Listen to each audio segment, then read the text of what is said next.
Napa nggih nyambungaken zikir Sirul Asrar niki enten tanda teng zahir kula niki kados bulu kuduk niku ngangkat ngoten niku. Kideren nek tira tiyang Jawa ngoten. Niku tanda napa niku? Tondo Merinding, jasad. merinding nggih, merinding. Oh, merinding. Nggih. Nggih. Setiap Nggih. awal menyambungkan zikir Sirul Asrar niku Ngoten nggih. mesti merinding. Nggih. Niku tanda napa? Matur nuwun. Assalamualaikum warahmatullahi wabarakatuh. Waalaikumsalam warahmatullahi wabarakatuh. Sebelum kami menjawab dalam satu pertanyaan tentang merindingi bulu kuduk, tentang zikir, tentunya kami harus bahas zikir dulu.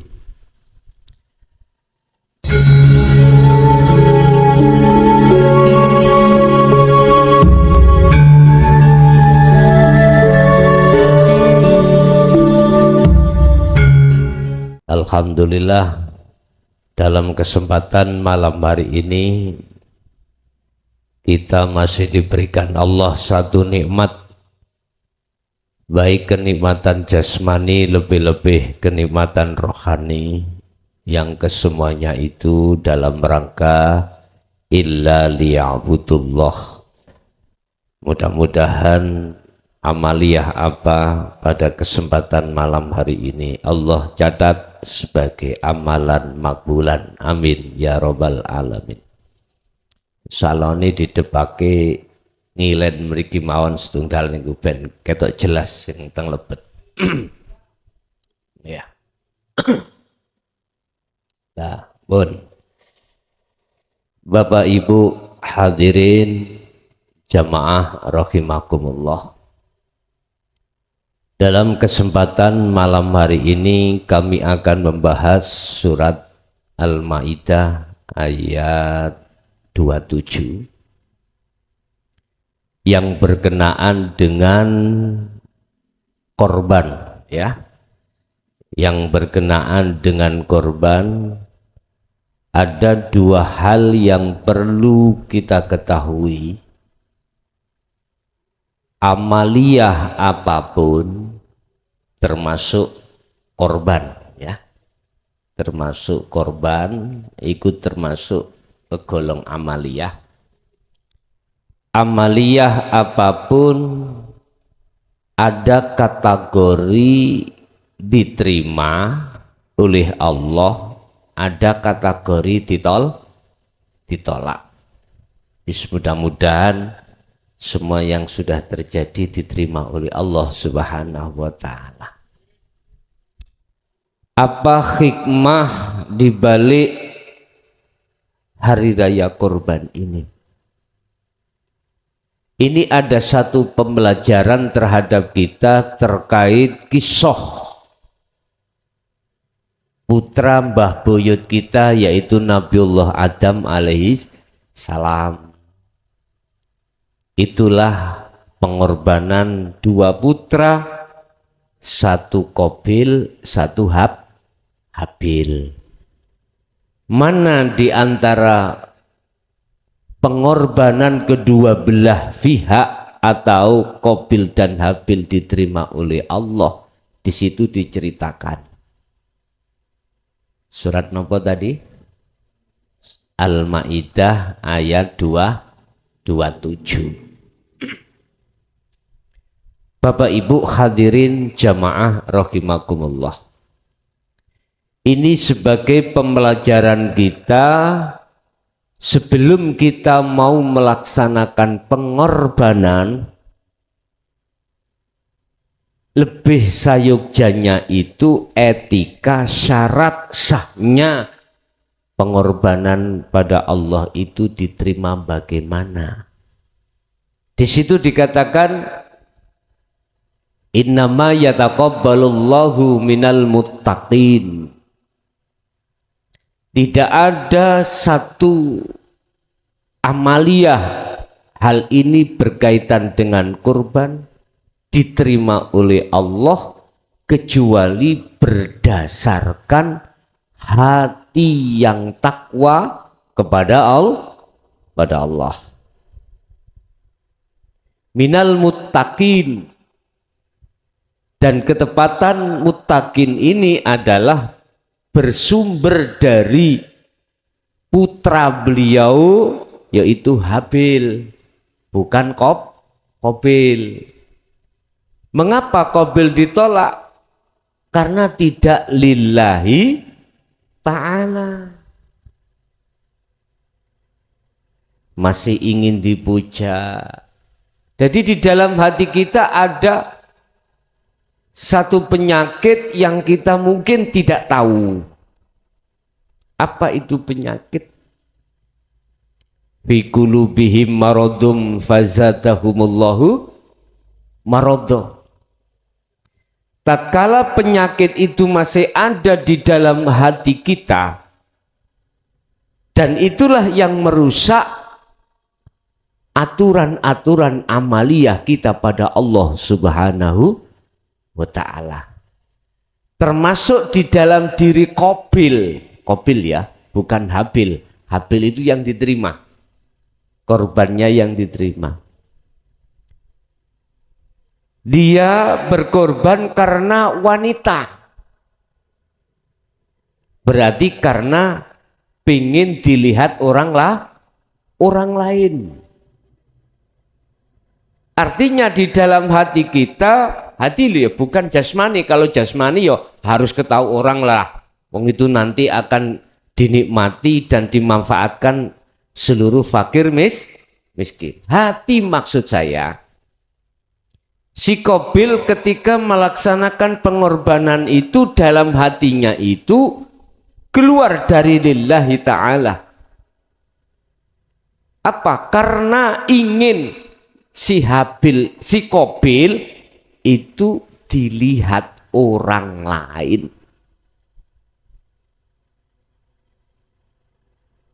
Aku yang lebih besar, aku.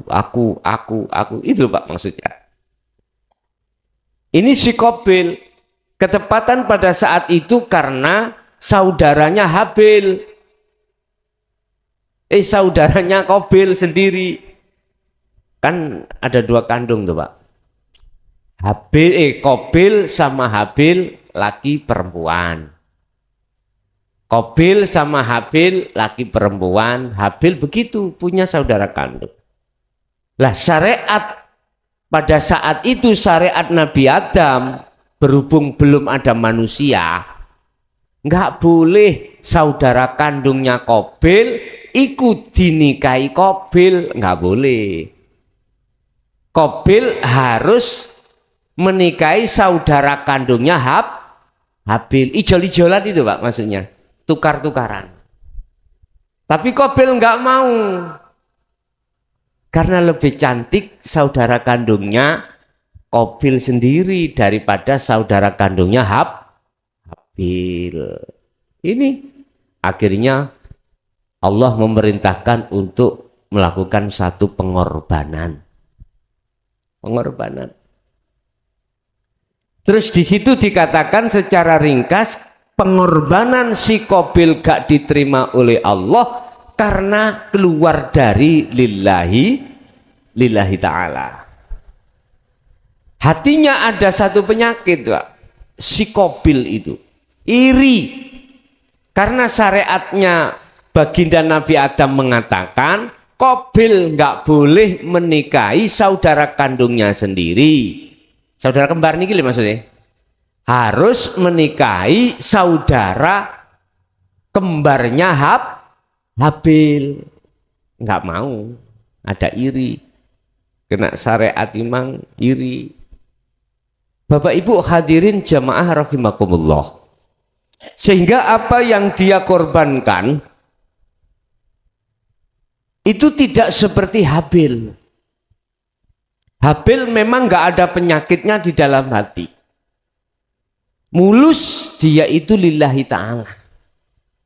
Makanya dalam korban-korban yang sudah kita lakukan itu maksud daripada lillahi ta'ala adalah ketika panjenengan melaksanakan perkara kurban, kalau tidak digerakkan Allah, bisa mboten? Nggak bisa. Hati kita harus yakin bisanya mengeluarkan atau menyembelih korban itu semata-mata karena Allah. Karena Allah. Kok umpama saya tidak digerakkan Allah untuk melaksanakan, maka saya tidak bisa melaksanakan sendiri. Berarti ada koneksi antara hati jenengan sebagai yang mengorbankan dengan Allah. Itu maksudnya lillahi ta'ala di situ.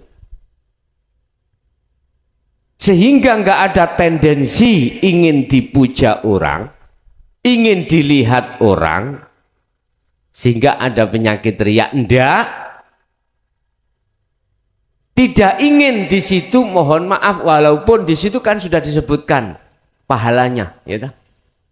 Hatinya tidak berorientasi dengan pahala, hatinya ingin betul-betul mulus karena Allah. Karena Allah. Karena Allah.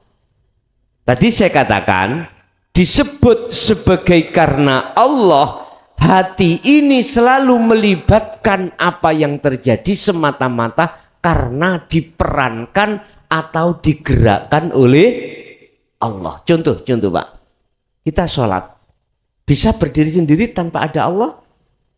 Nggak bisa. Kita rukuk, kita sujud, kita duduk,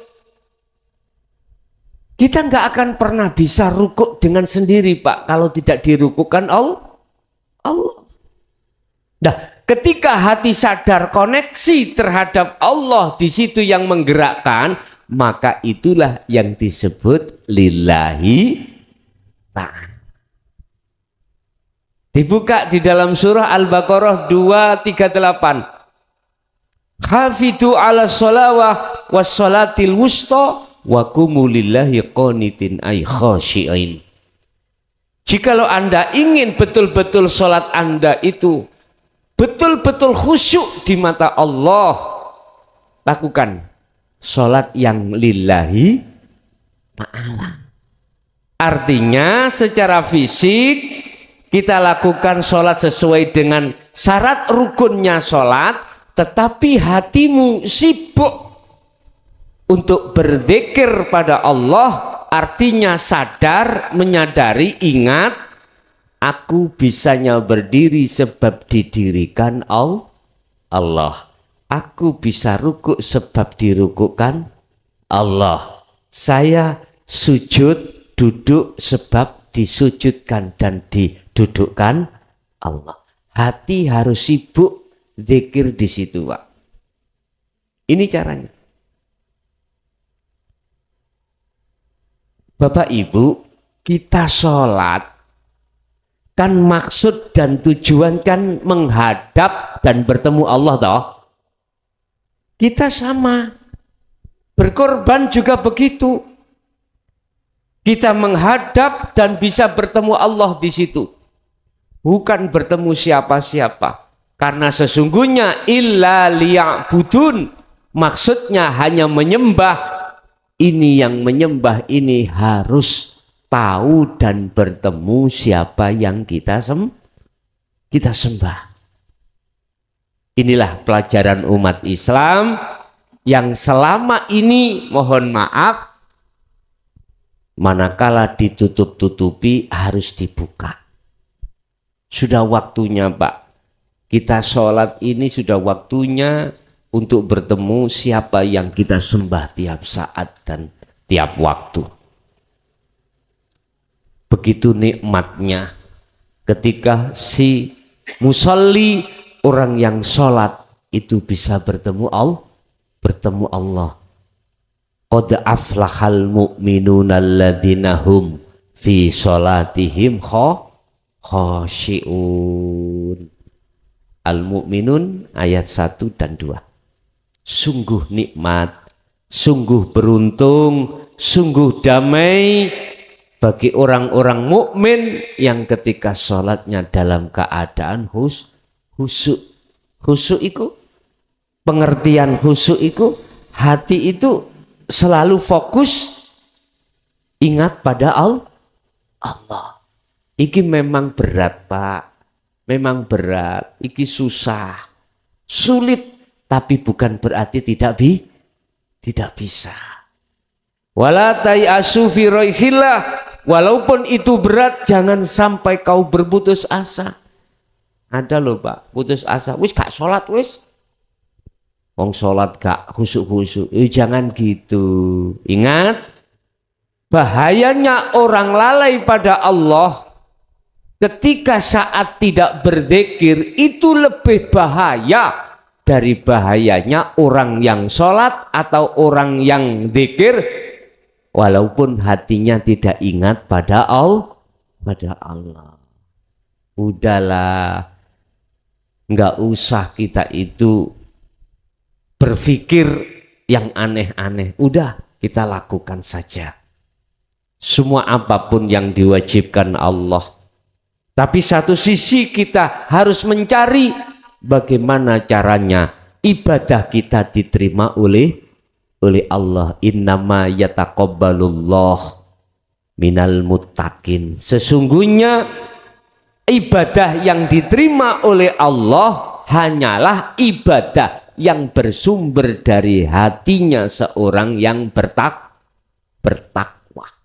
Itu tadi surat Maidah ayat 27.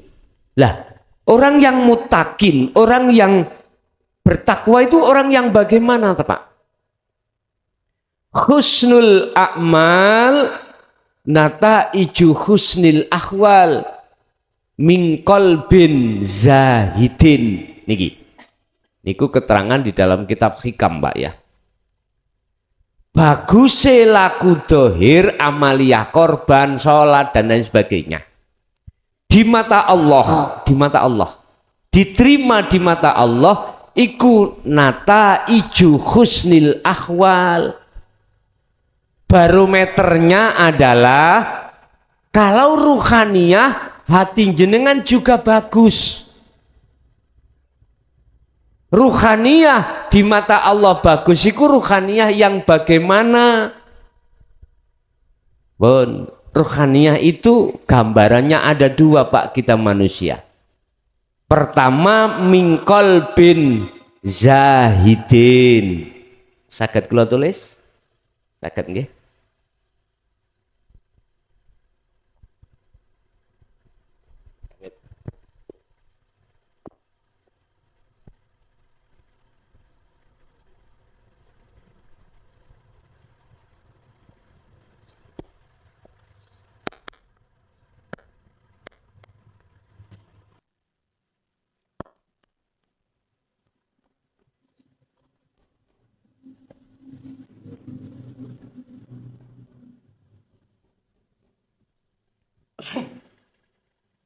Bon, mriki. Nataiju husnil ahwal. Jadi laku fisik, sholat, korban, ibadatul jawarih Pak ya. Apa sodakoh, apakah haji, semuanya secara fisik. Itu diterima oleh Allah, barometernya adalah nataiju husnil ahwal. Keadaan rohani kita bagus. Keadaan hati kita bagus di mata Allah. Dikatakan bagus di mata Allah tidak berpenyakit. Ngapunten. Kalau kita ngerujuk pada surat Al-Baqarah fi qulubihim maradum fazadahumullahu maradah. Hati itu ada penyakit termasuk riya, takabur, sum'ah, hasud dan lain sebagainya. Itu sudah bebas dari hal yang seperti itu Pak. Nataiju husnil ahwal berarti buah yang muncul dalam hati kita itu bagus di mata Allah. Berarti tidak berpenyakit. Cara sholat, cara kurban itu betul-betul lillahi ta'ala. Punti Bang Kapuri. Melaju.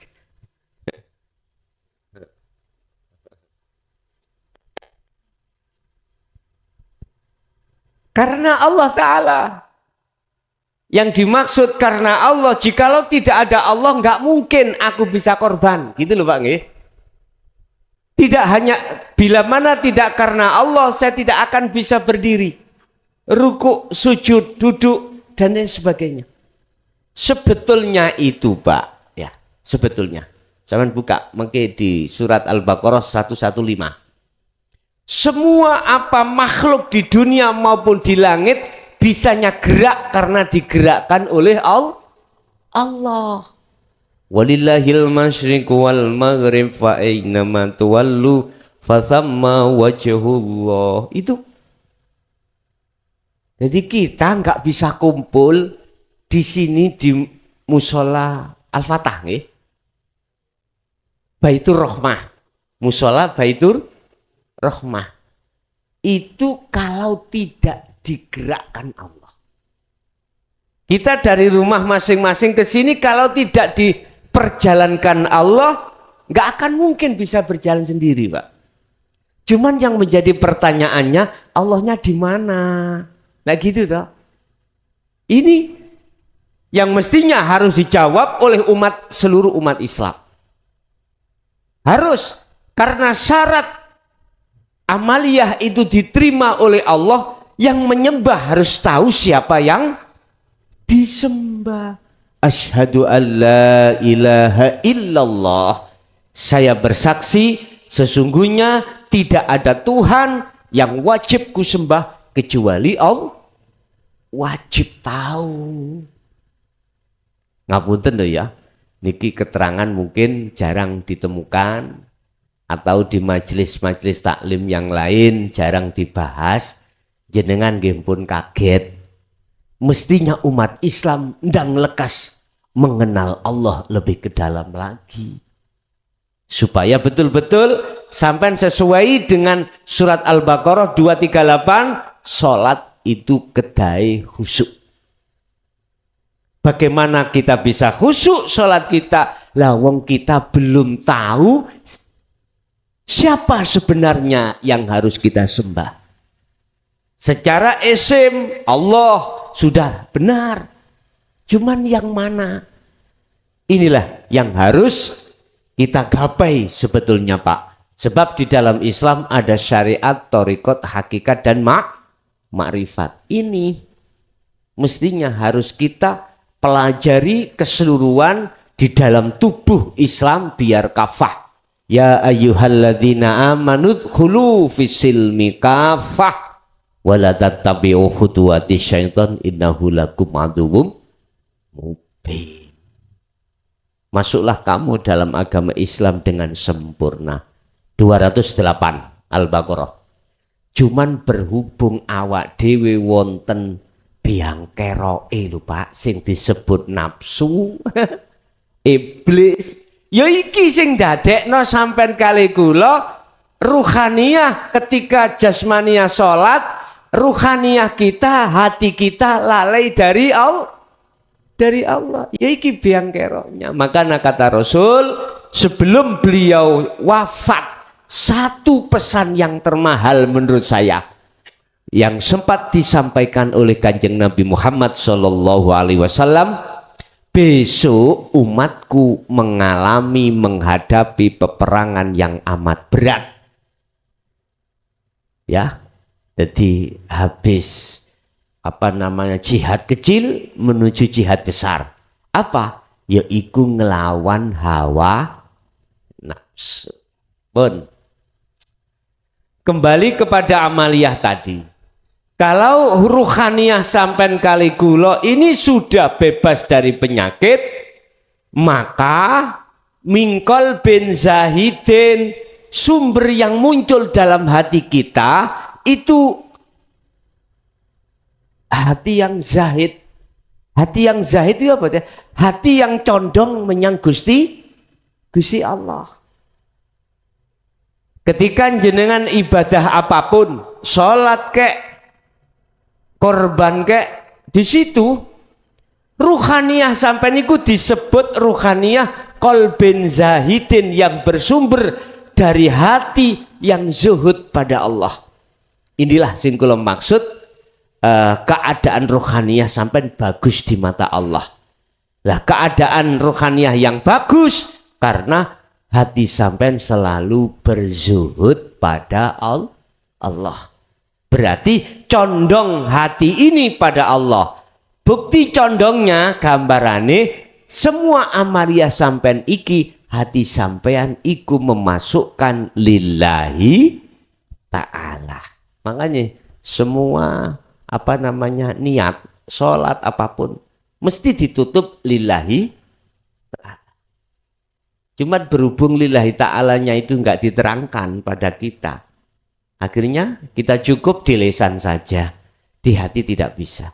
Jadi ketika mengucapkan lillahi ta'ala, hati sampai niku merasakan, Pak, kalau meyakini kalau saya tidak ada Allah, nggak mungkin bisa berdiri, rukuk, sujud, duduk. Begitulah maksudnya lillahi ta'ala. Jadi selalu melibatkan yang dikedepankan adalah Allah, bukan dirinya, bukan kekuatan dirinya. Kan sudah jelas la haula wala quwata illa billah. Semua tidak ada daya upaya, kekuatan apapun, semuanya itu adalah milik Allah. Kan jelas, Pak. Lah, cuman umat Islam tinggal ngetrap ketok, ngamal ketok. Bagaimana kita bisa mengamalkan sehingga menjadi hati qalbin zahid kalau pelajaran ilmunya tidak disampaikan? Sami kalih ngeten lho, Pak. Kula di alit niku SD utawa ibtidak kelas setunggal. Di situ saya tidak diajarkan ilmu matematika. Terus akhirnya saya keluar dari sekolah. Sampai besar tidak pernah mengetahui ilmu matematika. Bagaimana saya bisa menjumlah 5 tambah 5? Lah wong saya tidak tahu 5 itu angkanya yang bagaimana.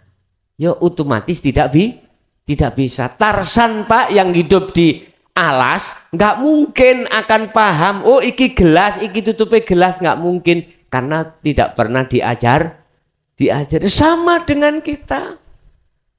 Kalau ilmu caranya bagaimana untuk mengenal Allah lebih ke dalam lagi tidak diajarkan, bagaimana mungkin kita bisa. Oleh sebab itu dalam kesempatan malam hari ini saya sedikit menggugah hati sampean.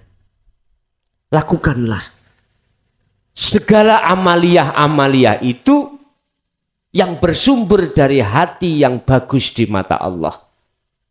Hati yang bagus adalah hati yang duduk di zahidin.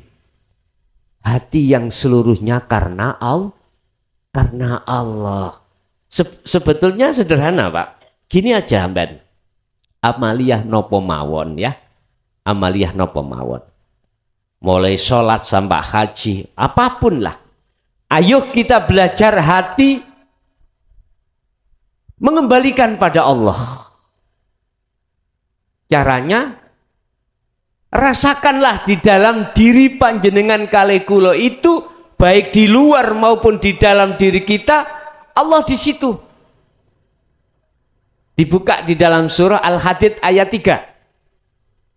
Allah itu di dalam, ya di luar.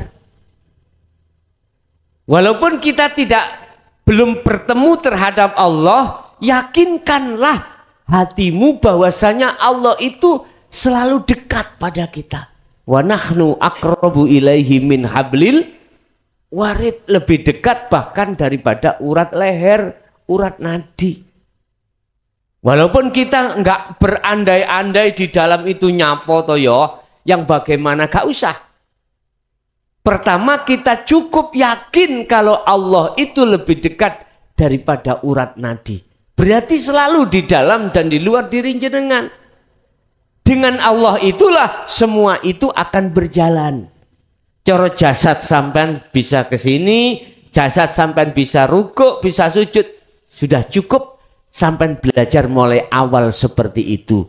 Belajar merasakan, meyakini semua apa gerak yang ditimbulkan diri jenengan itu semata-mata karena digerakkan oleh Allah. Pun niki mawon sampai awalin dugi mriku, mungkin inilah belajar kita amaliyah secara jasmani betul-betul dikategorikan yataqabbalallah minal muttaqi.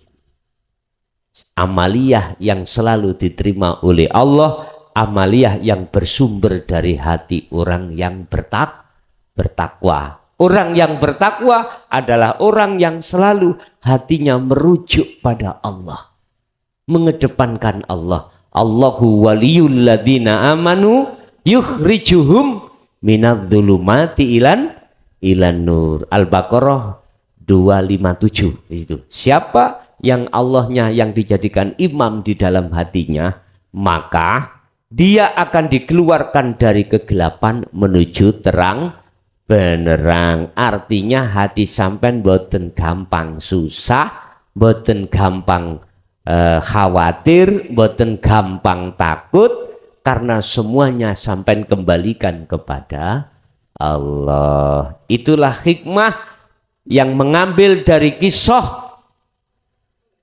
Qabil dan Habil.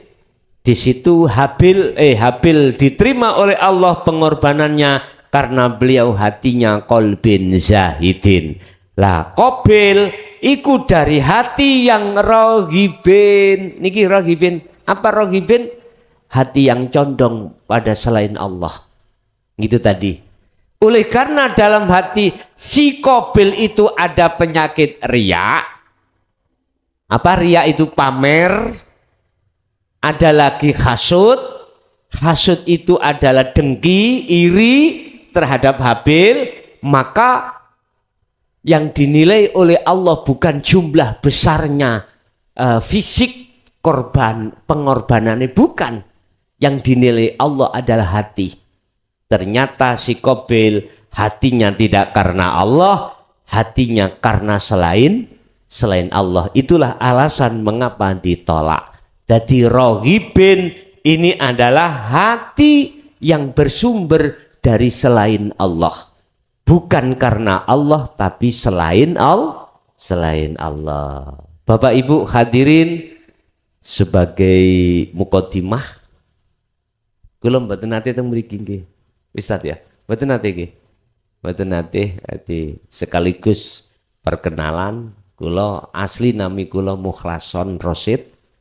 Asli kula nggih pundi Mojokerto. Dulu saya punya mbah di sini.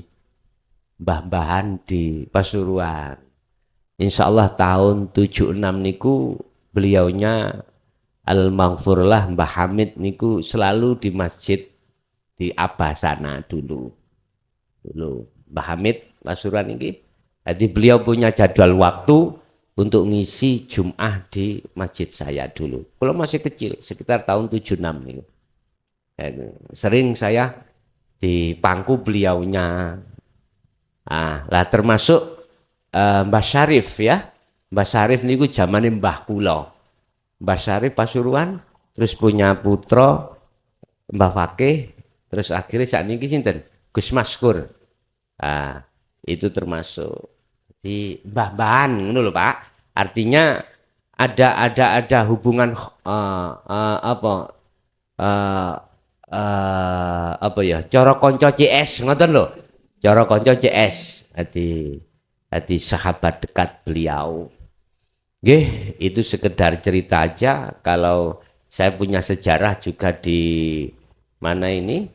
Di Pasuruan, bahkan kakak kandung saya yang pertama dinikahi oleh saudaranya Kiai Haji Muhaimin, Abdullah Muhaimin Rembang ya. Di Pekoren. Jadi Mblawi niku ngidul, terus mungkin wonten desa Pekoren nggih Mbak Yu kandung kula sing Bajeng niku. Nggih, asale nggih ndugi perjodohan ndugi Mbah Syarif niku kali Mbah wis dikekno ae ngoten. Nek cara tiyang siyen kan mboten nanti pacaran to Pak ya. Wong tua malah ditukne, gelem gak gelem ya wis ditukne ngoten. Nggih, nyatane di anak 3 hewane.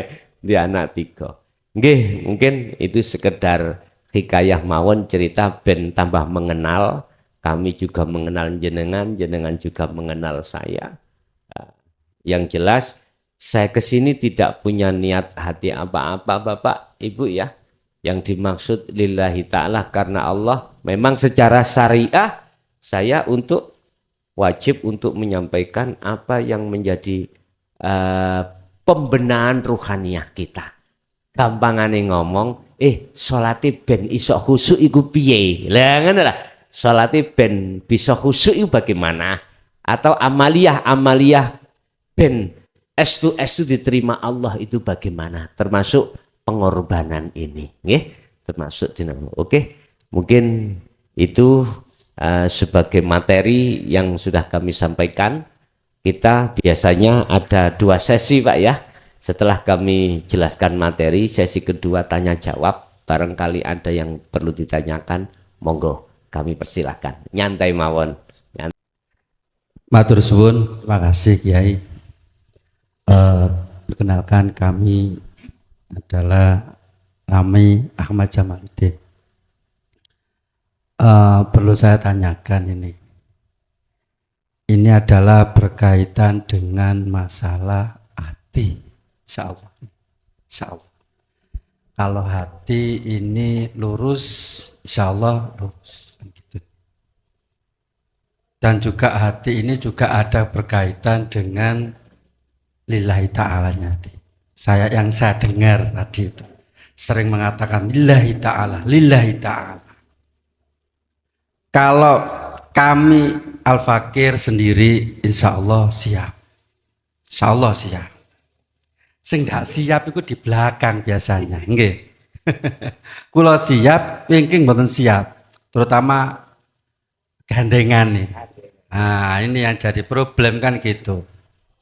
Kata lillahi ta'ala, kita melaksanakan lillahi ta'ala. Akan tapi apakah kita butuh lillahi ta'alanya ini, apakah di belakang harus juga berkaitan atau mungkin harus juga lengkap, juga harus bisa membantu. Biasanya wong wedok iki kan apalagi zaman sekarang kan gitu. Sulit untuk bisa lillahi ta'alanya. Saman metu iki oleh opo kan gitu kan. Ditakoni kan gitu. Ya betul ya. Saya ngomong gak so ngomong tiang-tiang niki. Ini adalah merupakan suatu problem yang sangat besar terhadap semua manusia, saya yakin seperti itu. Kita kuat, gandengan tidak kuat. Gandengan ini kuat, kita tidak kuat. Karena kita ada dua insan yang sangat berbeda, laki-laki dan perempuan. Pada intinya, bagaimana untuk mengkiat-kiatkan kedua-duanya ini bisa kuat sama-sama lillahi ta'ala. Karena apa? Karena sekarang zamannya adalah seperti ini, dengan kondisi yang ya serba sesuatu. Kalau kita lillahi ta'ala agak kesulitan. Kita melaksanakan sholat sing bungi bengok weteng kuluwe ya weteng kuluwe Bu weteng kuluwe kan gitu kan juga kesulitan, akhirnya ndak lillahi ta'ala kan. Sholat ndak khusyuk. Ini mungkin kita perlu gambaran, perlu mungkin apa wawasan kita untuk bisa menenangkan si gandengan dan buah hati kita kan gitu. Terima kasih. A'rif nafsaka wa auladaka wa azwajaka billah. Wa qala Allah Ta'ala ku anfusakum wa ahlikum naro. Apapun alasannya memang mayoritas berat sekali Pak. Tetapi bukan berarti kita harus terus kita keluar dari apa yang didhawuhke Allah. Jagalah dirimu dan keluargamu dari siksa api neraka. Sebab ar-rijal qawwamuna 'alan nisa. Seorang suami bertanggung jawab penuh mutlak dunia akhirat di mata Allah terkait anak dan istri. Yang terpenting adalah tetap sampaikanlah walaupun itu berat terhadap anak dan istri. A'rif, kenalkanlah, ngenalo siro nafsaka awak dewi siro, wa auladaka wa azwajaka, anak dan istrimu, billahi, terhadap Allah. Kenalkan, karena kita yang dikhitobi Allah sebagai seorang laki-laki, seorang suami, bertanggung jawab pada anak dan istri. Tidak hanya di dunia, bahkan juga di akhirat. Lah, sekarang tanggung jawab kita di dunia, apa kita wajib memberikan nafkah terhadap anak dan istri yang diukur sesuai dengan kemampuan kita masing-masing. Oke. Ini tanggung jawab kita di dunia. Berarti secara jasmani. Lah, secara rohani kita harus mengenalkan anak dan istri kita terhadap Allah. Sehingga masuk terhadap laku lillahi terkait istri dan anak, mau terima atau tidak, hai Muhammad, iku urusaku. Lihat kaum Taif nggak mau menerima, iku urusaku. Jadi di situ ada dua kelompok, Pak. Wa minhum man hadanallah. Satu kelompok dia menerima dengan ajaran Rasulullah, ajaran yang merujuk ke lillahi ta'ala. Wa minhum man haqqat. Ada yang apa? Minad dhalalah. Wa minhum, sebagian di antara juga ada golongan yang bersikukuh tidak mau. Nggak mau untuk masuk lillahi ta'ala. Makanya tadi betul Bapak tanya, nah, kamu keluar oleh apa? Yang ditanyakan oleh dapat apa? Maksudnya kan penghasilan secara fisik lah, ngerti toh? Maksudnya kan Allah memang Pak, zamannya sekarang itu ya nggak sekarang, mulai dulu. Tentang kalau kita bicara tentang wanita, itu sedikit sekali yang mau kita ajak untuk masuk pada ranah ma'rifatullah, itu sedikit sekali, sedikit. Karena memang di dalam Al-Quran Allah katakan wa zuyyina linnasi hubbus syahawah, pertama minan nisa. Mengapa tidak minar rijal? Itu menunjukkan bahwasanya perempuan itu nafsunya lebih besar daripada laki-laki. Lebih besar lebih besar perempuan. Sehingga pun heran apabila di antara istri-istri kita kenalkan pada Allah untuk berlaku lillahi ta'ala niku wangel. Tapi angel dan tidaknya itu bukan urusan kita. Kewajiban kita sebagai seorang suami menyampaikan, mengajak, menyampaikan bagaimana kita bisanya masuk di lillahi ta'ala. Jadi jawaban kula mung ngeten, Pak. Bagaimana kiat-kiat untuk menjadikan istri itu anak supaya mudah masuk situ. Cara wong Jawa jawabane ngeten, ojo kuwi leren-leren oleh nuturi. Lah ngaten. Teruskan, ya ayyuhalladzina amanu dzkurullaha dzikron katsiron. Abot untuk nuju nang Allah. abot. Makanya dikron kathiron, berzikirlah terus menerus sebanyak-banyaknya. Itu maksudnya karena memang untuk menembus lillahi ta'ala niku berat. Jadi harus terus. Bahasa kita sebagai seorang suami, jangan pernah kau putus asa dalam rangka menyampaikan terhadap anak dan istri.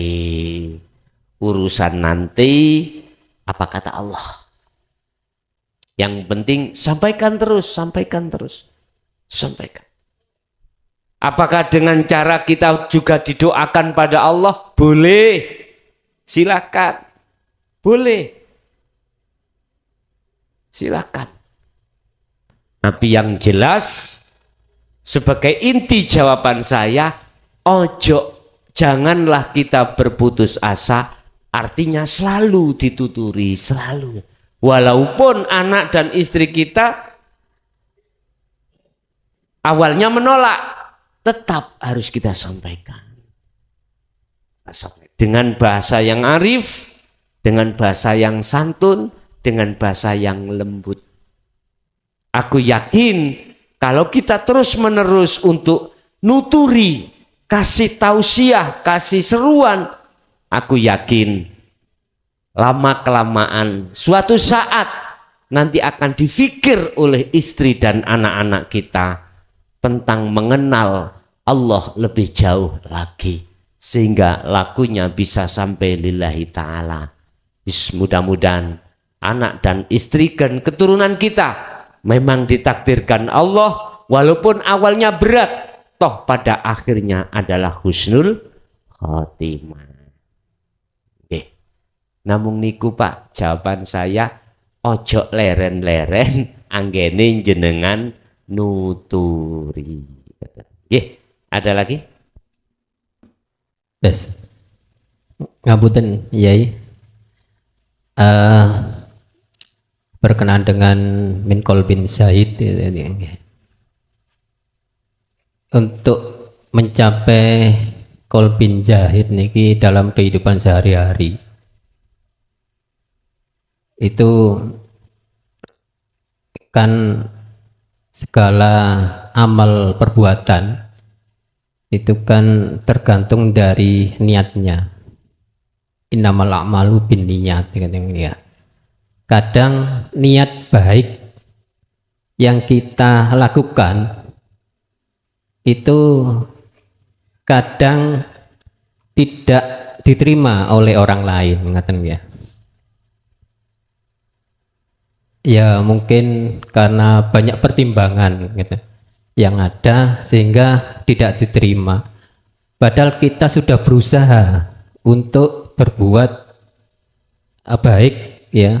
Jadi niat kita untuk melakukan sesuatu itu niatnya niat baik. Tapi kadang juga tidak bisa diterima oleh orang lain. Itu bagaimana ya? Apakah apa yang sudah kita lakukan ini harus kita teruskan atau bagaimana ya? Nggih, ngapunten ya niku mawon. Innallaha la yanduru ila suwarikum wa amwalikum walakinallaha yanduru fi qulubikum. Allah itu melihat dari hati. Berarti hati ada kaitannya dengan niat.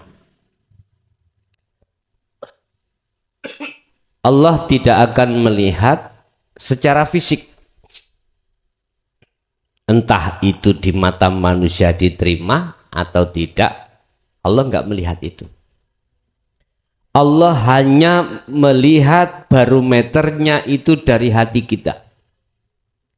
Kalau niat hati kita baik di mata Allah, manakala di tengah jalan itu tidak diterima oleh manusia, pertanyaannya tadi apakah diteruskan?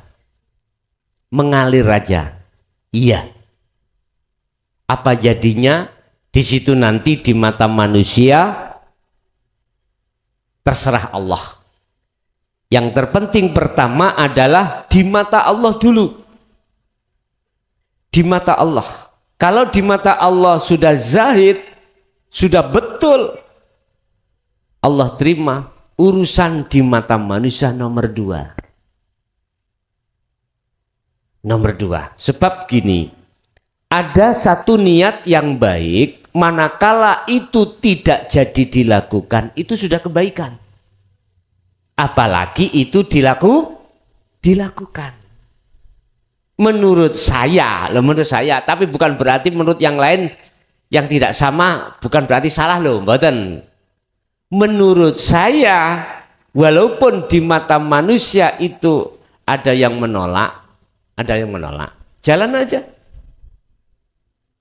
Karena dalil kita, niat manakala tidak tercapai itu sudah kebaikan. Apalagi itu dilakukan. Tetapi manakala pertimbangan jenengan, pertimbangan bla bla bla bla, lebih baik tidak kuteruskan, monggo, itu juga baik. Jadi saya tidak bersikukuh yang baik pendapatku, mboten. Kalau yang ditanya bagaimana menurut saya, tak lanjut mawon, mboten. Toh nanti di situ ada rencana Allah juga. Aku yakin manusia itu tidak selamanya menolak. Nanti akan dia berpikir, biasanya mau tidur Pak. Dia ngenangan jane ya bener ya, lalapo tak tolak dia. Dia ngenangan. Bahkan Allah nanti kasih pelajaran pada yang menolak lewat mimpi. Bisa jadi loh. Untuk menyadarkan hati seseorang kaum Taif pada waktu itu kan ngelempari Rasulullah. Tapi ada yang disadarkan lewat mimpi.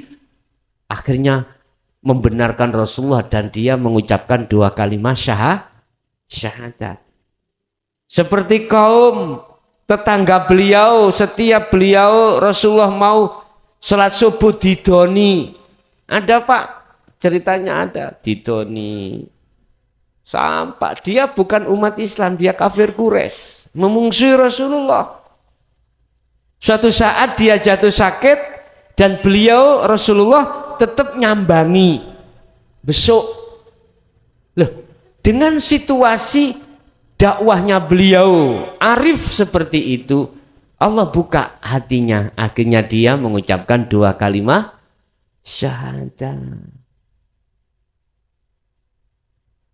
Menurut saya Pak, lanjut mawon. Walaupun belum bisa diterima orang lain. Saya yakin suatu saat Allah akan membuka pintu hatinya itu. Tapi sampai jangan sampai heran kalau ada 2 golongan tadi yang kusebutkan.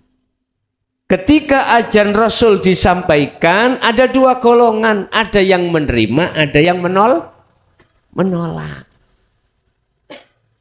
Ada yang menerima dan ada yang menolak. Wa minhum man hadanallah. Jelas. Yang satu hakot kekeh minadz-dhalalah, dari kesesatannya. Lah, artinya dia tidak mau menerima petunjuk dari Allah. Udah, ini proses kita setiap diri manusia. Jadi kita tetap tidak boleh menyalahkan bagi seseorang yang masih diproses Allah menolak. Tak boleh. Nanti siapa tahu entah 1 bulan kemudian hari dia prosesnya dari Allah itu selesai, akhirnya dia terima hidayah dari Allah. Wonten melih ada lagi? Assalamualaikum Gus. Waalaikumsalam. Badhe tanglet pripun le carane nahan emosi niku Gus? Pripun nahan emosi? Nggih. Godhop nggih. Wadhkur isma rabbika bukratan wa asila wa minal laili fasjud lahu fasabbihu lailan tawilan. Salah satu di antara nafsu yang susah ditundukkan adalah ghadab atau bludrek, muringan. Kita manusia semuanya punya Pak, itu punya Pak, punya. Sekarang kita pelajari dulu, kita proses asbabun nuzuli, sebab muring-muring muncul sebab nopo. Kita urai dulu. Kadang-kadang, mohon maaf ya, umpama dalam keluarga sama istri anak karena nggak nyocoki. Istri kita kasih belanja 1 bulan 20.000. Ngamuk-ngamuk. Memang kita dapatnya rezekinya cuma 20.000. Jadi istri muring-muring itu karena 20.000. Jenengan melihat istri muring-muring padahal saya sudah bersikukuh mencari rezeki cuma dikasih Allah 20.000. Kok istri muring-muring? Ya sampai ojo melok muring.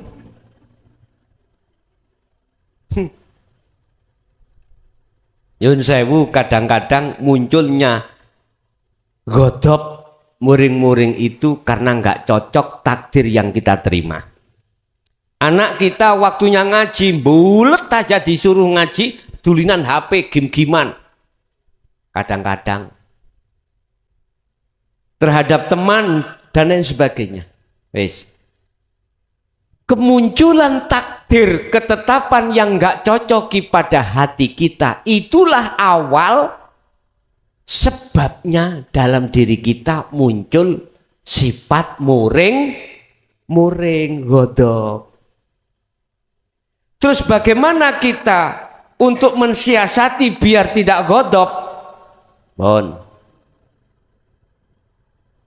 Nyun sewu Pak, selain Allah itu kan disebut makhluk, nggih. Cobi mawon mriki.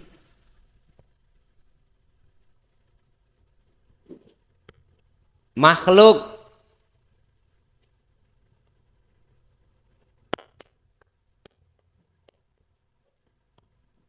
Khalik.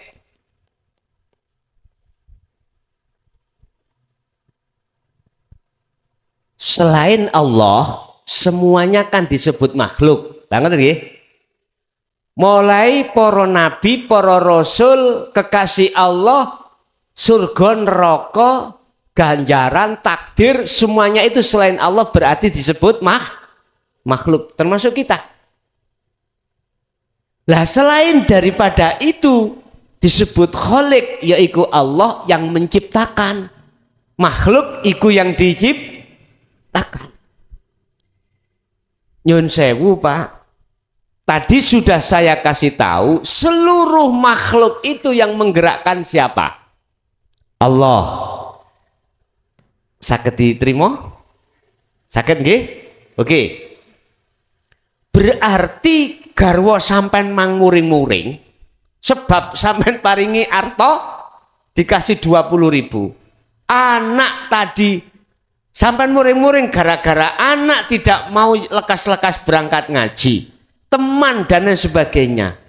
Itu yang gerakkan siapa? Allah. Kalau tidak digerakkan Allah, apa bisa anak dengan sendirinya begitu? Mboten saged. Tapi angel Pak ngomong gampang.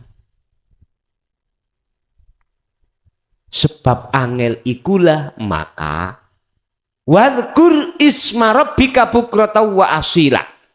Pagi sampai sore ilingo hatimu nang Gusti Allah bahwasanya semua apa yang muncul dalam dirimu itu semata-mata yang menggerakkan adalah Allah. Ammal arif la yarawna li anfusihim syai'an. Yang gal didik kabeh semuanya ya kita latih, gak langsung bisa, kita latih. Kalau jenengan melatih terus ingat pada Allah, bahasa Arabi dikira kamu mulai pagi sampai sore. Zikir itu bahasa Arab artinya ingat, Ingat itu adalah sadar hati sampean hanya Allah yang menjalankan. Yang menggerakkan ini semuanya hanyalah Allah. Itulah namanya dzikir. Kalau bahasa syariat kita dzikir yo ngucap la ilaha illallah. Bahasa thariqah kita Allah Allah dalam hati. Itu dzikir. Bahasa hakikatnya aslinya hakikinya kesadaran hati atas semua apapun itu yang menggerakkan adalah Allah. Latih hati, dilatih di situ. Ya sak mampune lah Pak. Jenengan waktu kerja siapa kalau tidak Allah yang menggerakkan dalam pekerjaan? Siapa lagi kalau tidak Allah? Gak ada. Hanya Allah. Fa aina ma tuwallu fa thamma wajhullah. Dimanapun kau berada, di situ ada wajah Allah. Arahkan ini wajah tu wajhiya lilladzi fatarus samawati wal. Arahkan wajah ruhmu terhadap Allah. Artinya iman, yakino kalau semuanya itu yang menggerakkan adalah Allah. Sampeyan roh wayang ambek dalang, ya itulah sifat sampean kali kula sebagai makhluk seperti wayang. Dalangnya adalah Allah, bisanya bergerak karena digerakkan dalang. Begitulah kira-kira yang harus kita lakukan setiap saat. Wa minal laili fasjud lahu fasabbihu lailan tawilan. Kalau malam hari ya jangan tidur aja. Banguno tahajuto dikiro sujuto nang Allah. Fasabbih. Memang penak. Nek bengi turu apa tedung blekok torokan penak memang. Tapi ayatnya gitu loh Pak, ya. Kalau malam separuh daripada malam udah njungku nang Allah. Fasabbih, bersihkanlah hatimu. Fasjud, tundukkanlah dirimu pada hukum-hukum Allah. Begitu. Ya, jadi walaupun berat Pak, tetap kita harus laksanakan. Aku yakin kalau manakala dzikir ini terus-menerus sampai lakukan, saya yakin sedikit demi sedikit nanti tingkat bludrek sampean kali kula, tingkat muring-muringi sampean kali kula akan kepenak niku Pak. Tertekan nanti. Karena sampean sibuk hatinya dzikir nang Gusti Allah. Begitu. Ada lagi? Assalamualaikum warahmatullahi wabarakatuh. Waalaikumsalam warahmatullahi wabarakatuh. Ngapunten saderenge Gus der tanglet soal dzikir sirul asror. Kula kan jalani dzikir sirul asror niki putus nyambung, tapi nggih kata putuse. Ketika awal napa nggih nyambungaken dzikir sirul asror niki enten tanda teng zahir kula niki kados bulu kuduk niku ngangkat ngoten niku. Gideran nek tira yang Jawa ngoten. Niku tanda napa niku? Tanda merinding nggih, merinding. Oh, merinding. Nggih. Setiap awal menyambungkan dzikir sirul asror niku mesti merinding. Niku tanda napa? Matur nuwun. Assalamualaikum warahmatullahi wabarakatuh. Waalaikumsalam warahmatullahi wabarakatuh. Sebelum kami menjawab dalam satu pertanyaan tentang merindingi bulu kuduk tentang dzikir, tentunya kami harus bahas dzikir dulu. Ala bidzikrillahi tatmainnul qulub. Ingatlah, hanya dengan dzikir bertemu pada Allah itu jiwamu akan damai. Tentunya harus dipertanyakan zikir yang bagaimana yang bisa bertemu Allah, yang menjadikan jiwamu, ruhaniyahmu itu damai. Bahkan tentang masalah zikir ini berbagai surat ayat banyak yang menjelaskan untuk penekanan terus-menerus. Untuk terus-menerus tidak luput, tidak keluar dari zikir. Surat Al-Insan ayat 25-26. Dan banyak lain surat-surat yang menyatakan tentang pentingnya berzikir tersebut. Ketahuilah bahwasannya kita ketika di syariat dikenalkan zikir jahri. Ya. Di situ ada zikir jahri yang di coro kalimahnya itu la ilaha illallah. Ini kalau dalam hikam itu disebut zikir jali. Itu. Jali. Jelas.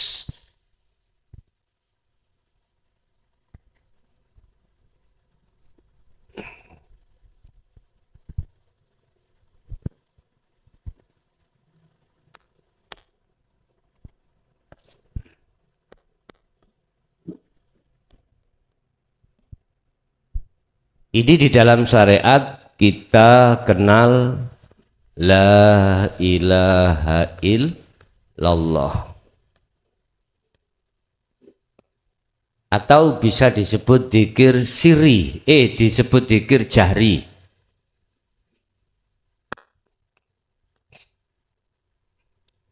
Tidak ada Tuhan yang wajib kusembah kecuali Allah.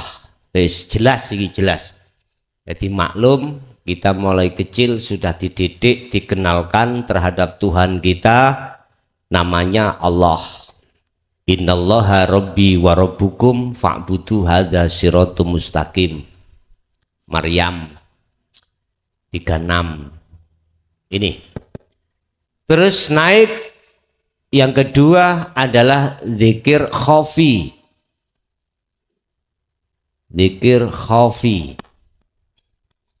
Apa itu zikir khafi? Sering kita sebut sebagai zikir sirri.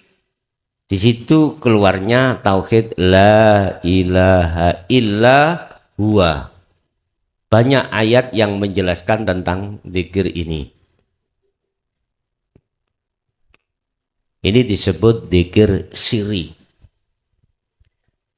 Tetapi saya tegaskan, walaupun jahri diucap di lisan Allah, walaupun sirri khafi diucap di hati Allah, itu masih menyebut nama. Barang siapa yang mengistiqomahkan zikir tersebut, ini sampai takok pelaku-pelaku thariqah, berapa puluh tahun dia akan pasti mayoritas dimasukkan Allah di dalam makom namanya makom mukasyafah.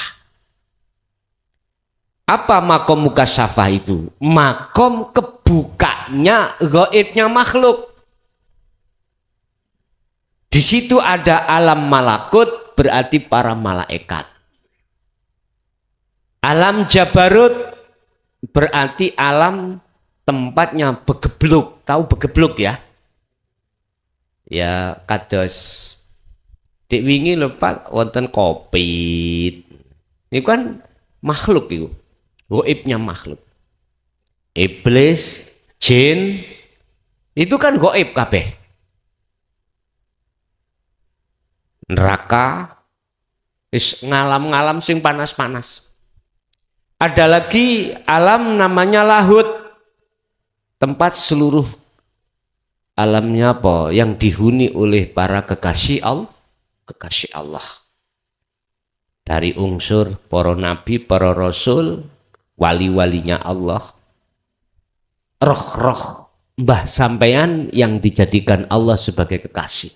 Masuk di situ. Lah, semua itu masih disebut makhluk.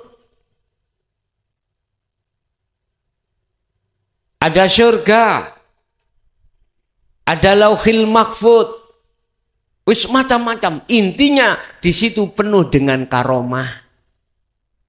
Ayo, sampean akan mengerti apa yang akan terjadi. Nah, itu kan makhluk Pak Siat. Makhluk. Takdir itu lah makhluk. makhluk. Barang siapa yang mewadifahkan, mengistiqomahkan zikir tersebut, berarti ini loh Pak ya, entah ukurannya itu berapa bulan, berapa tahun, itu urusannya Allah. Maka dibukalah namanya alam mukasyafah.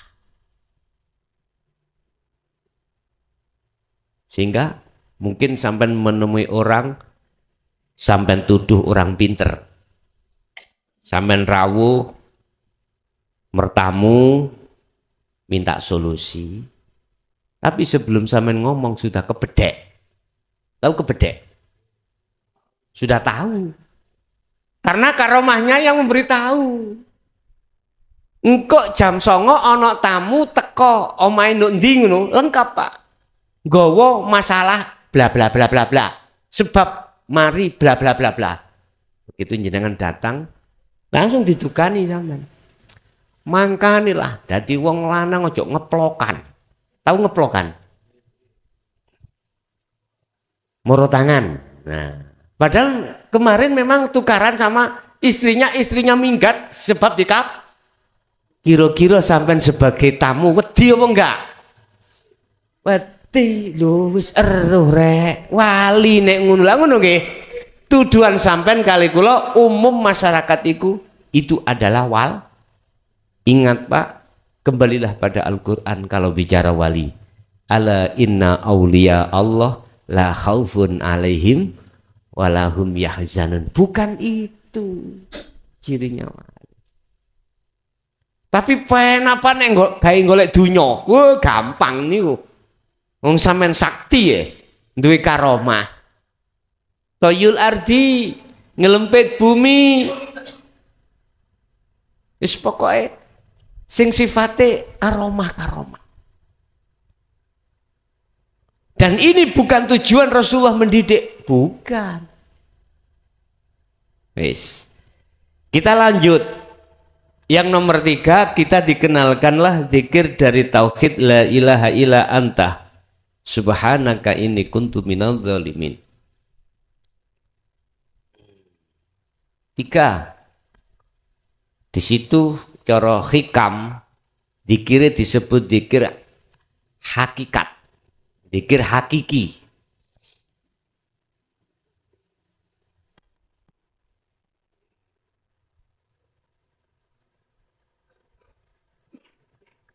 La ilaha illa anta.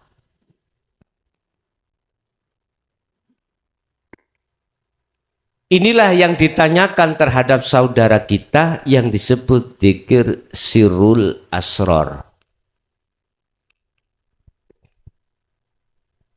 Zikir yang sudah tidak mengucap, Pak.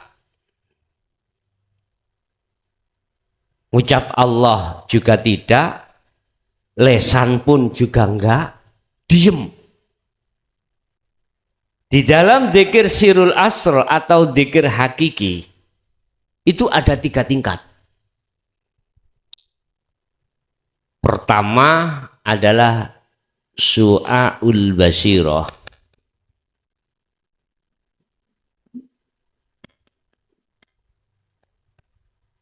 Kedua adalah ainul basirah. Ketiga adalah hakul basirah.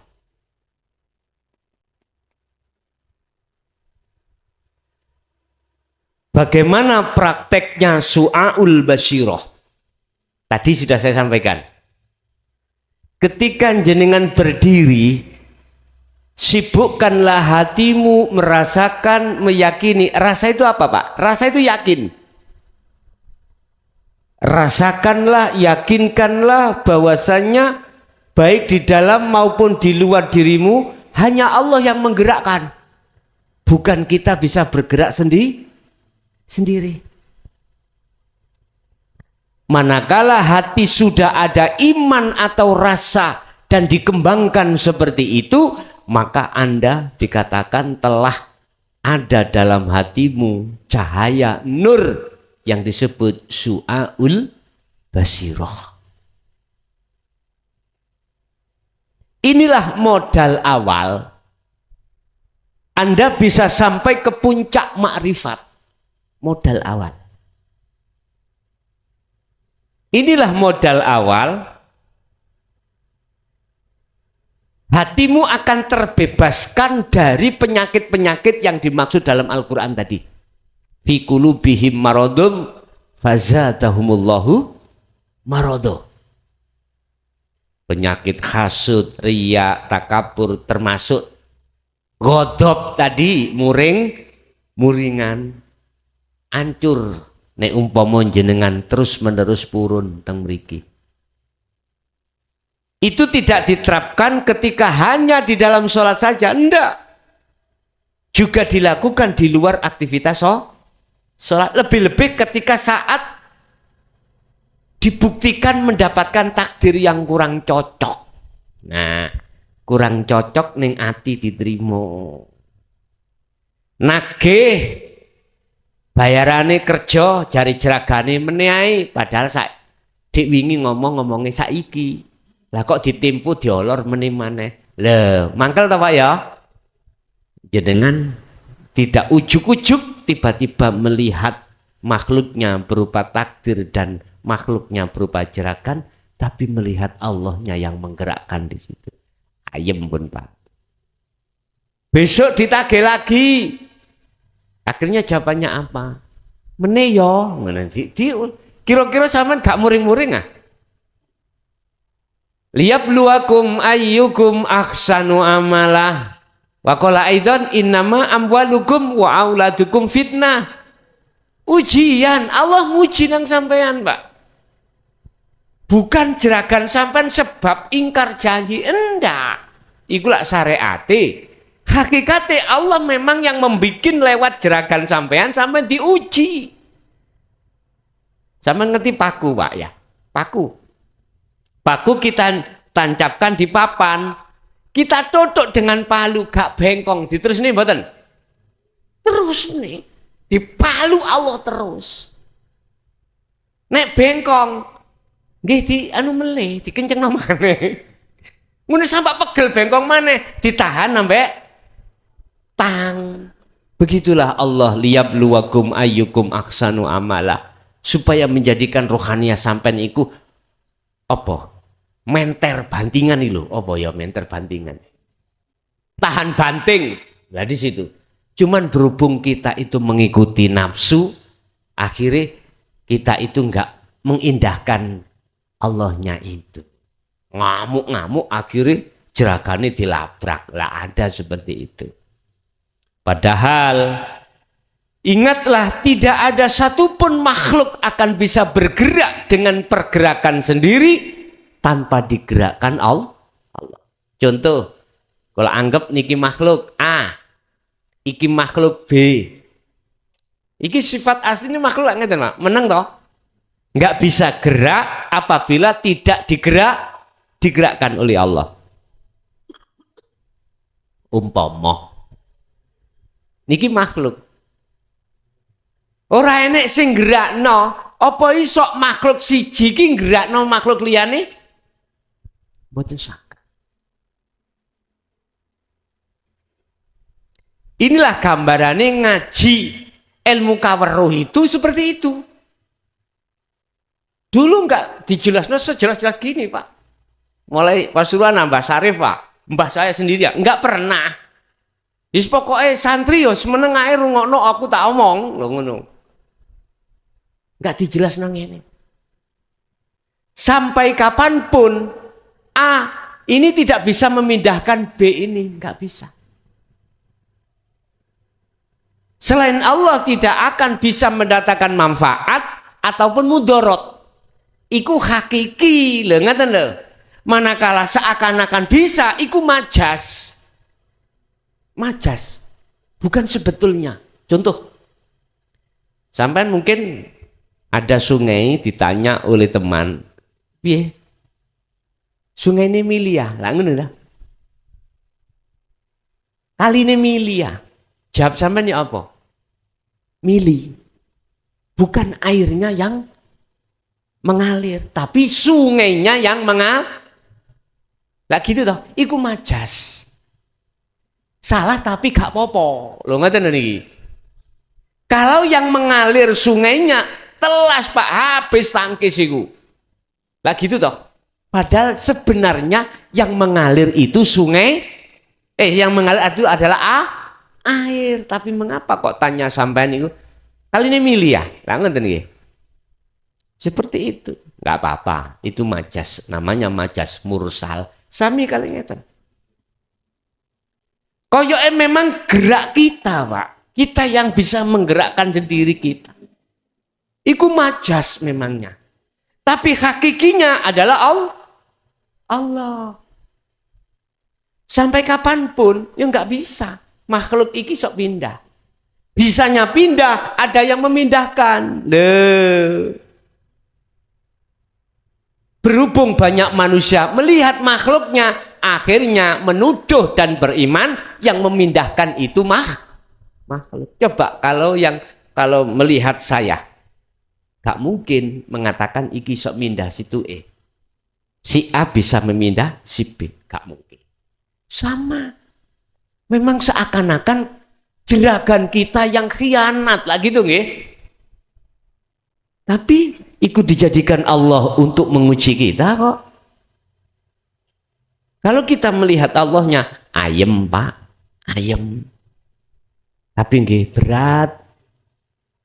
Tetap seberat apapun harus kita latih untuk ingat zikir pada Allah. Oke. Pertanyaan tadi apa Mang Pak? Lali aku. Merinding. Lah, mengapa, tanda apa saya ketika menjalankan su'aul basyirah itu merinding? Itulah salah satu bentuk proses pembersihan Allah dalam kotoran hati kita. Kadang-kadang gak gitu Pak. Kadang-kadang jenengan iki mohon maaf bergerak sendiri. Mohon maaf. Karena kita sudah tidak memandang makhluknya, akhirnya terjadi pergerakan di situ yang tidak kita sadari. Lah, itu salah satu bentuk proses bahwasanya Allah itu membersihkan hati kita. Jadi kita harus mengenalkan zikir hakiki atau zikir sirrul asr ini supaya niat kita dalam melakukan ibadah apapun supaya bisa masuk di dalam lillahi ta'ala. Begitulah. Oke, ada lagi? Cukup? Ada? Masih ada Pak?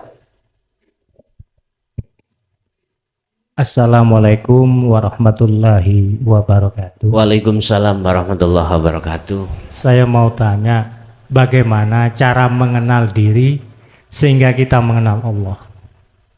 Terima kasih. Sampun. Man arafa nafsahu faqad arafa rabbahu.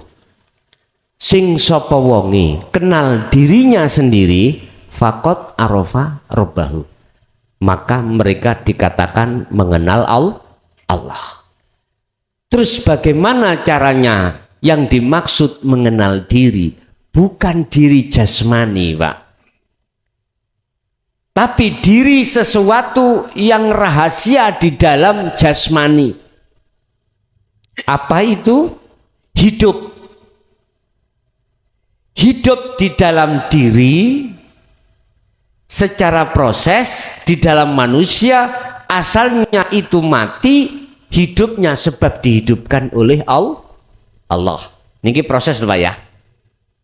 Tapi bukan semata-mata makhluk itu punya hak mutlak hidup. Tak punya.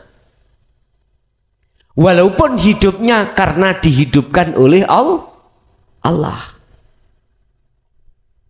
Kita harus bisa menafikan hidup yang merasa kita hidup. Caranya kembalilah pada Allah asal muasal kita. Asal kita hidup apa mati Pak? Mati. Asal kita mati, hidup kita ini karena dihidupkan oleh Allah, oleh Sang Yang Maha Hidup, yaitu Allah. Kita harus kembali ke asal. Kalau kita bisa kembali ke asal, maka disitulah kita akan tahu sebetulnya diri. Diri ini ternyata bukan siapa-siapa, kecuali diri ini adalah Allah, bukan diri makhluk. Nyatanya Allah akan nyata manakala Anda sudah kembali pada asal Anda. Kita asalnya tidak ada. Kita adanya sebab diadakan yang ada. Oke, kita akan kembali asal kita tidak ada. Caranya bagaimana? Ini loh yang susah. Kita kembali ke asal ini loh yang susah. Karena kita masih merasa ada. Jadi nggak bisa. Selama kita masih dalam hati merasa ada, tidak bisa Pak kita kembali kepada yang ada. Asal kita. Ini harus kita tempuh. Tidak hanya cukup berhari-hari, berbulan-bulan, kadang bertahun-tahun. Kita menundukkan nafsu terlebih dulu. Yang nafsu itu menekan dalam hati kita supaya kita merasa ada. Kita tekan dengan cara berzikir. Zikir yang kumaksud adalah letaknya ada di nomor 3 ini. Padahal nanti ada zikir yang nomor 4 yang disebut fana'u dzikri, yang muncul dari tauhid la ilaha illa ana. Itu nanti. Itu terus dilakukan. Ini disebut dzikir nafi isbat atau tahalli tajalli. Baru bisa kembali ke asal. Kalau sudah kembali ke asal, dalam diri sudah tidak merasa kita yang hidup, akhirnya disitulah akan nyata yang ada. Nyatanya yang ada itu sebab kita sudah kembali ke asal tidak ada. Kalau sudah di situ, apa mungkin perkara yang tidak ada itu bisa melihat yang ada?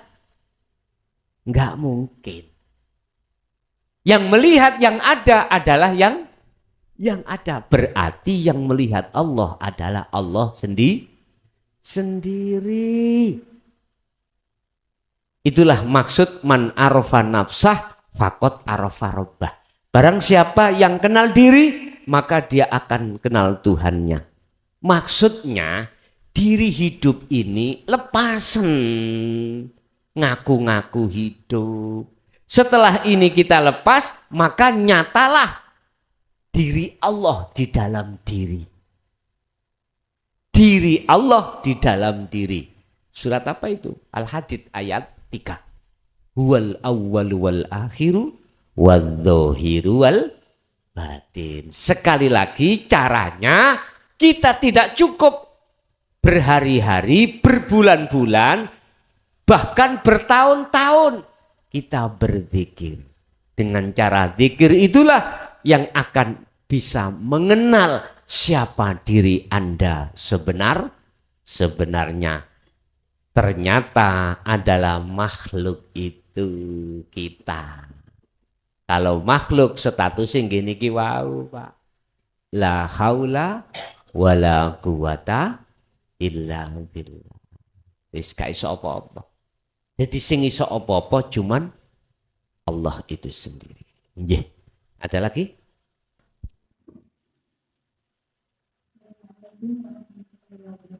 Waalaikumsalam warahmatullahi wabarakatuh.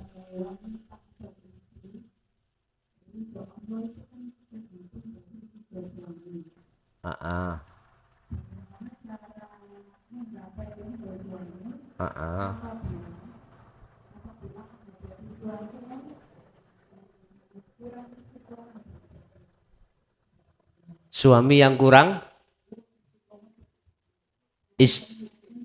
oh ngaten. Ngaten.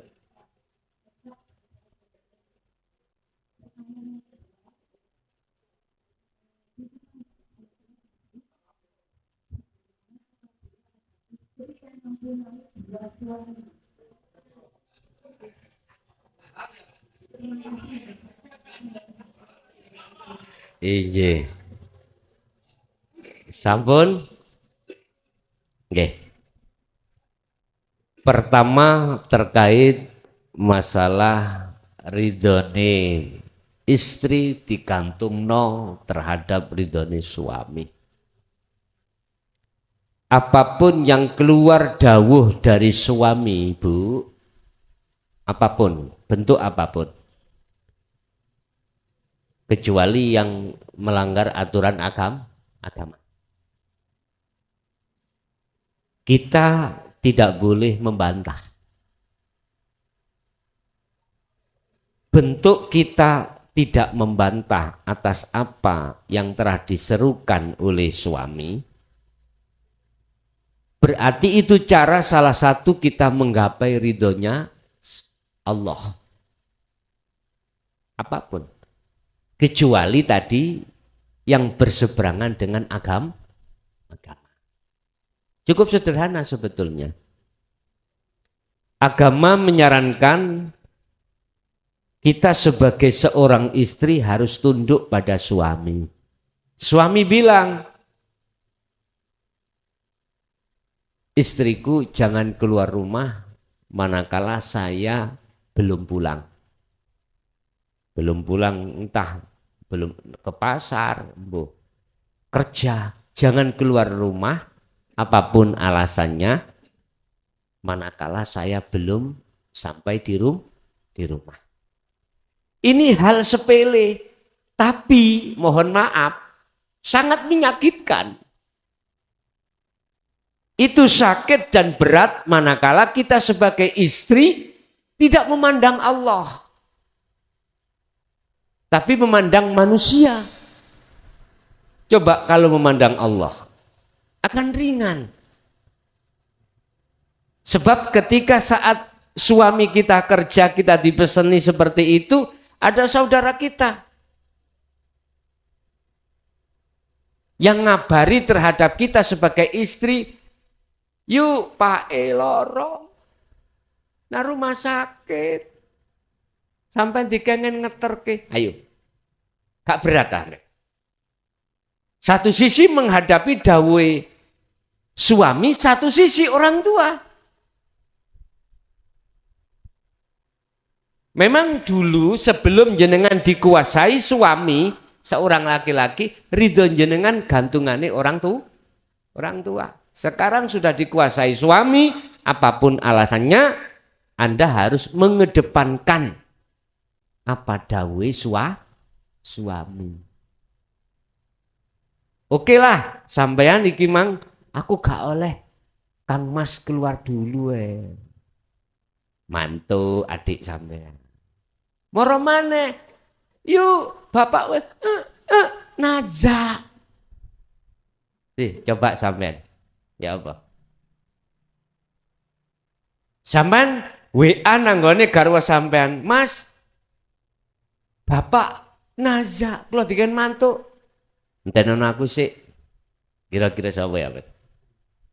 Tunggu saya pulang. Berat napa mboten, Bu?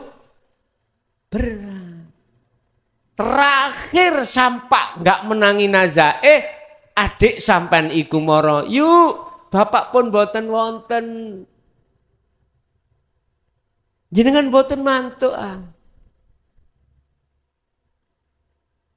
Nek panjenengan iki gatekke memperhatikan suami, maka aku gak oleh Kang Mas pulang, apa keluar rumah dulu. Kira-kira niki berlaku Pak di Pasuruan? Halo, wonten nah? Tasik wonten?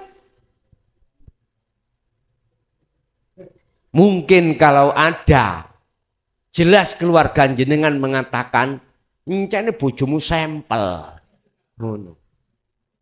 Lah wong bapakne kate gak ono, gak oleh mulih. Mesti ngono. Subhanallah. Ini ada kisah Pak, ada sejarah. Sahabat Rasulullah itu. Gara-gara punya anak yang nganut sama suami, mestinya orang tuanya ahli hijab, ahli adab, akhirnya diampuni oleh Allah menjadi ahli rahmat. Nah, kita memandang itu kebanyakan hanya sebelah pandangan manusia, tidak memandang pandangan Allah. Jadi Bu, selama tidak berseberangan dengan agama, maka wajib kita itu harus patuh apa yang didhawuhke dening suami.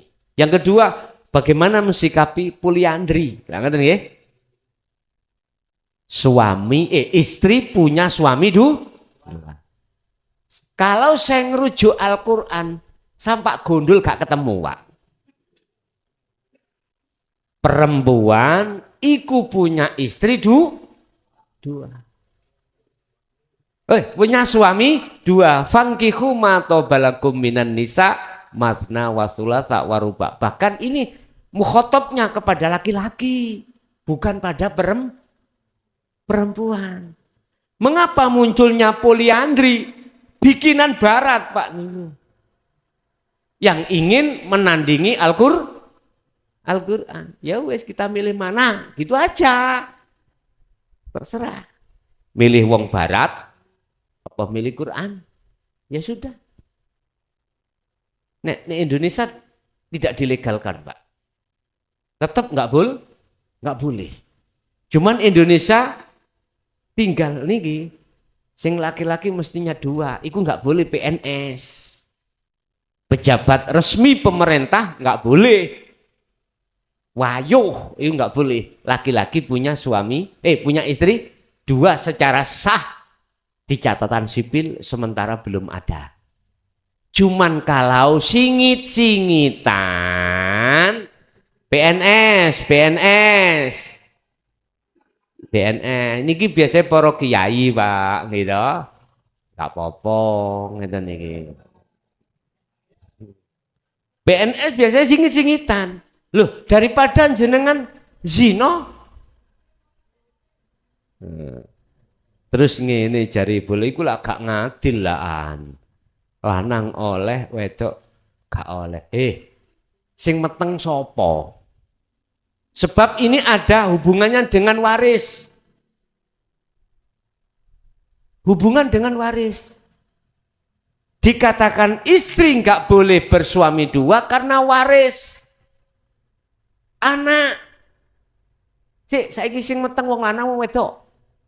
Apa orang perempuan yang hamil? Nah, untuk menetapkan cara hukum agama iki bine sapa? Gak oleh wanita itu bersuami dua. Jangankan dua. Wong ketika saat suami kita meninggal atau cerai harus menunggu iddah, masa iddah. Min salasatil furu, 3 persucian dulu. Iku saking ngati-ngatine supaya bine iki gak keliru, gitu loh ya. Bine gak keliru. Nasab loh, menentukan nasab loh, Pak ya. Menentukan nasab. Jadi alasan mengapa tidak diperbolehkan karena yang hamil itu perempuan bukan laki. Laki-laki ngentup terus ngalih, ngentup ngalih. Iku biasanya ngoten. Jadi Bu, tetap tidak diperbolehkan. Begitu. Nggih? Ada lagi?